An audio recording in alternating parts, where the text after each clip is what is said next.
Anda kembali di Apa Kabar Indonesia Pagi. Kita lanjutkan perbincangan. Saya mau ke Pak Jamin Ginting. Pak Jamin Ginting tadi sudah mendengarkan penjelasan dari Bang Roni Talapesi ya soal kehadiran saksi, bukan saksi fakta gitu, yang menyatakan bahwa ada 3 penembak, tapi tidak sesuai dengan BAP dari terdakwa.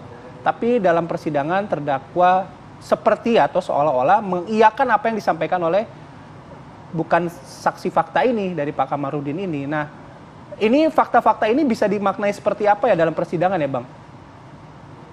Ya, makasih Mas Bayu dan Mbak Gina.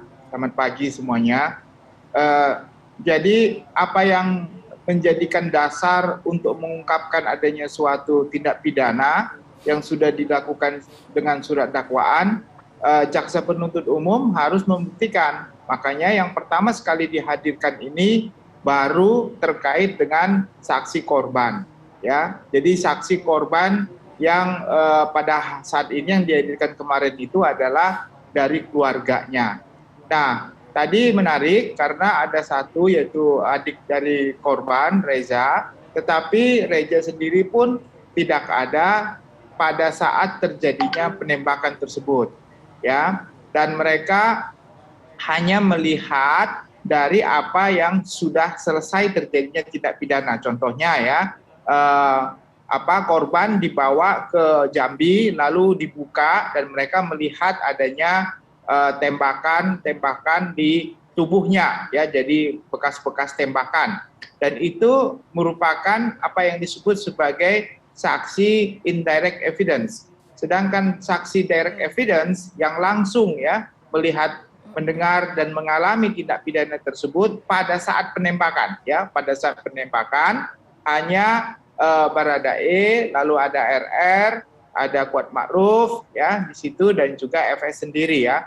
Nah, tentu itu nanti dalam saksi pemeriksaan yang berbeda, nanti dalam pemeriksaan beda. Ini jaksa baru hanya menghadirkan adanya korban. Kenapa ini penting? Jadi keterangan-keterangan selama ini yang ada di luar persidangan itu tidak mengikat bagi hakim ya. Jadi perlu dihadirkan. Kenapa? Karena berdasarkan pasal 185 di KUHP mengatakan keterangan saksi yang dapat diterima sebagai suatu kebenaran dan dapat pertimbangan adalah yang saksi sampaikan di depan persidangan. Nah, jadi kemarin sudah disampaikan benar itu adalah korban, benar diterima mereka di Jambi, benar dilihat mereka, semua itu menunjukkan bahwasannya jadi bahan pertimbangan bagi hakim. Tapi terkait dengan adanya penembakan, berapa tembakan, siapa yang nembak, begitu, tidak satu pun saksi tersebut yang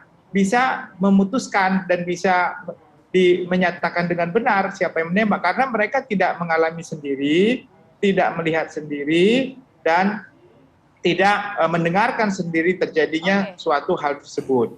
Nah, jadi waktu Baradae mengatakan menerima bukan berarti dia membenarkan ya. Jadi menerima itu bukan membenarkan semua keterangan itu. Nanti itu tetap saja nanti perlu mendapatkan keterangan lain dari saksi lain yang melihat sendiri, mengalami sendiri, dan mendengarkan sendiri. Begitu Mas Bayu. Oke. Baik, sebelum kita ngobrol lagi dengan Bang Roni dan juga Pak Jamin Ginting, kita akan mengajak pemirsa untuk menyimak informasi rekan kami dari PN Jakarta Selatan mengenai agenda sidang di sana pagi hari ini. Akhir apa yang bisa Anda sampaikan pagi hari ini?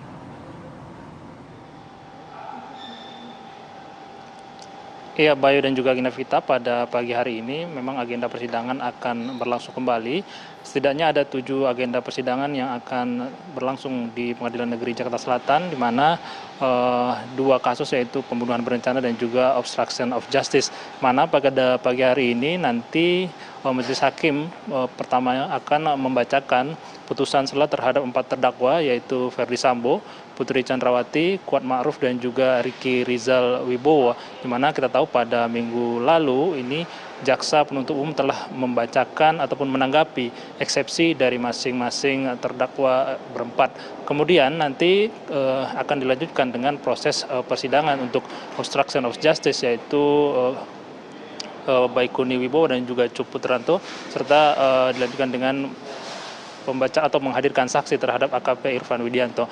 Memang untuk sementara diagendakan akan tetap berlangsung di ruang sidang utama di Pengadilan Negeri Jakarta Selatan. Namun berdasarkan keterangan yang disampaikan oleh Humas Pengadilan Negeri Jakarta Selatan, Julianto mengatakan bahwa nanti akan melihat situasi dan kondisi dan proses persidangan. Jika pembacaan putusan sela terhadap 4 terdakwa berlangsung cukup cepat, nanti akan tetap disampaikan atau dilangsungkan di ruang sidang utama. Bayu, kembali ke Anda. Baik, terima kasih banyak Akhir Nasution atas laporan Anda langsung. Nanti kita sama-sama menyaksikan jalannya sidang putusan sela. Kita jeda dulu, saat lagi kita akan kembali berbicara dengan 2 orang narasumber kami. Tetap bersama kami di Apa Kabar Indonesia Pagi.